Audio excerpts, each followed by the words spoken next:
Well, we were here on Wednesday.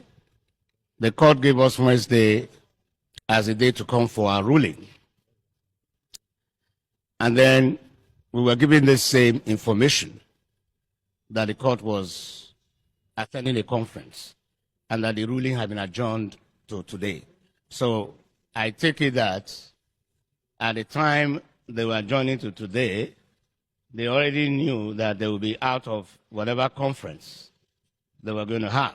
So we're here back today, and they are giving us the same excuse of the court attending a conference. We don't think that that is a fair way to treat us. You see, this thing, everybody has rights. I think the impression that as litigants, as people who approach the court, we have no rights. We are absolutely at the mercy of the system. It's a very wrong one. Respect begets respect. You have to respect me as a litigant, then I will respect you as the judex. So if the court, what we see is that we have not been fairly treated. I have been in Abuja for how long now? Nobody has asked me about my hotel bills. I practice from Lagos. If he wasn't going to sit, he should have told me. He should have told me on Wednesday, I'll be back in my chambers in Lagos now. But he asked me to come back today, only to get the same excuse. I don't think it's fair. I don't think it's fair. And as far as I'm concerned, we are, by the grace of God, going to do something about it. In the sense that I think we need to sue. We need to bring it before the court so that it will be examined. What we have lost, the rights that we sought is to restrain this swearing in. So by the court not sitting, we've lost a great deal. That's right. So who is going to pay for that? If you came and gave a ruling that we don't have a right, it will be understandable.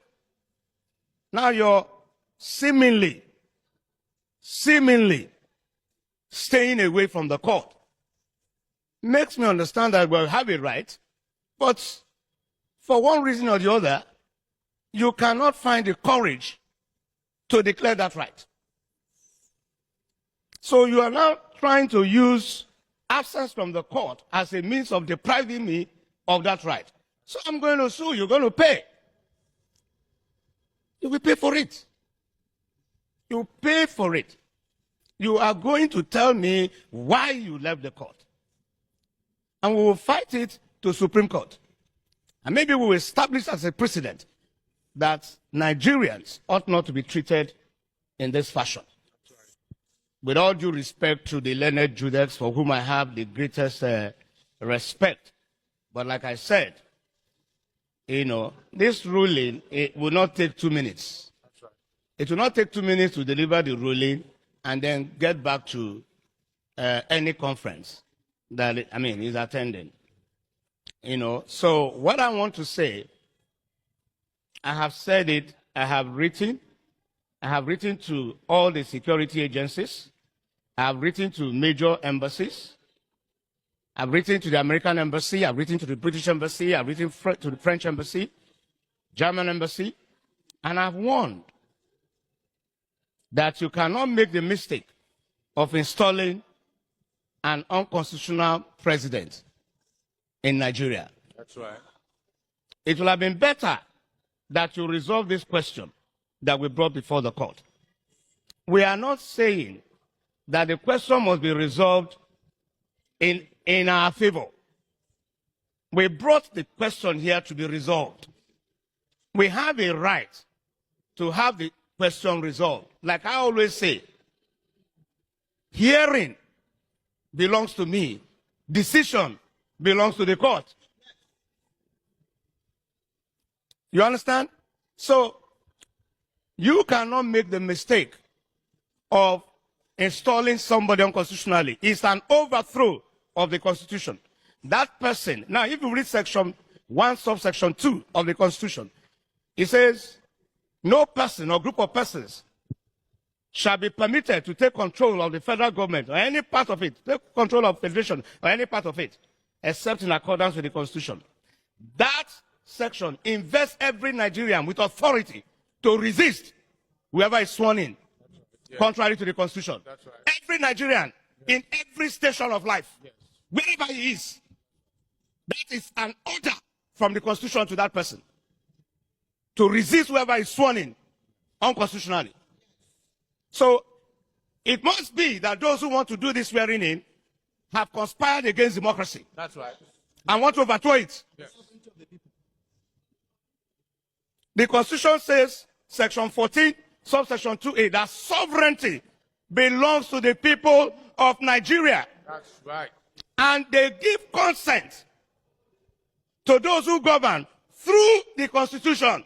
So where you do not observe the Constitution, it means that you do not have the consent of the people to rule.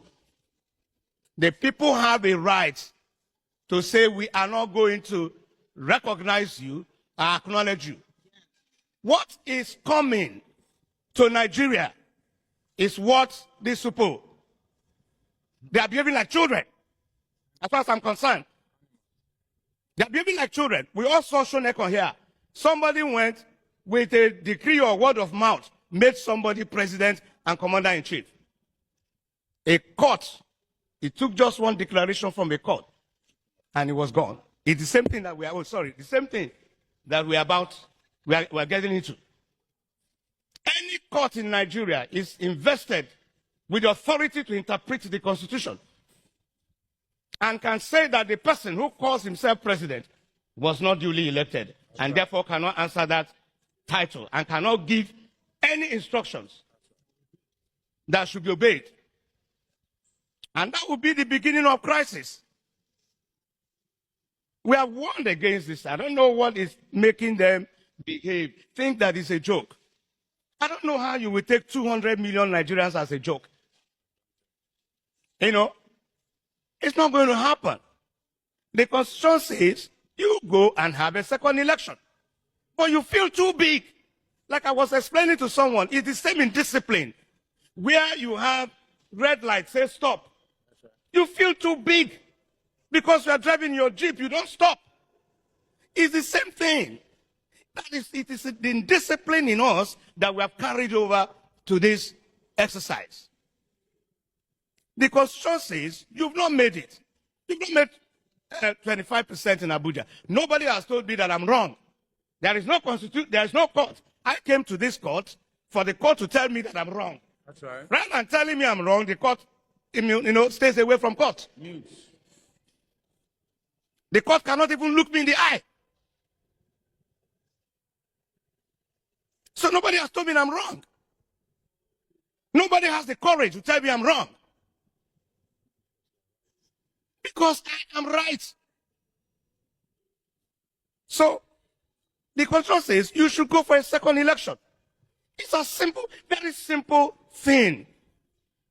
Even if that second election does not produce a winner, you go for a third one.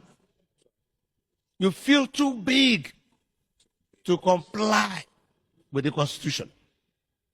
Because all your life has been a life of indiscipline.